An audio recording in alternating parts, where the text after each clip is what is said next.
দফায় নয়, একেবারে অবিরাম বৃষ্টি নেমেছে শহর কলকাতায়।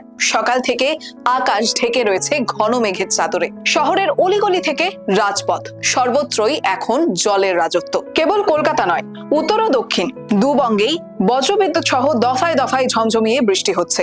কখনো মেঘ গর্জে উঠছে, কখনো দমকা হাওয়ায় কাঁপছে জানালা ও দরজা।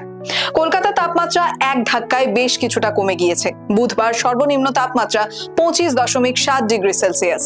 ইতিমধ্যেই 20.5 মিলিমিটার বৃষ্টি রেকর্ড হয়েছে শহরে। দক্ষিণবঙ্গের প্রায় সব জেলাতেই ভারী থেকে অতি ভারী বৃষ্টির পূর্বাভাস জারি করেছে হাওয়া অফিস। হাওড়া, হুগলি, পূর্ব বর্ধমান, পশ্চিম বর্ধমান, ঝাড়গ্রাম, বীরভূম, পশ্চিম মেদিনীপুর, পুরুলিয়া, বাঁকুড়া 200 মিলিমিটার বা তারও বেশি বৃষ্টিপাত হতে পারে বলে সতর্কতা জারি হয়েছে। বুধবার ও বৃহস্পতিবার এই 2 দিন ধরে কলকাতা সহ গোটা দক্ষিণবঙ্গে বজ্রবিদ্যুৎ সহ দফায় দফায় বৃষ্টির সম্ভাবনা রয়েছে। বিশেষত পশ্চিম মেদিনীপুর, ঝাড়গ্রাম, পুরুলিয়া, বাঁকুড়া, 2 বর্ধমান, বীরভূম, মুর্শিদাবাদে ভারী বৃষ্টির সতর্কতা দেওয়া হয়েছে।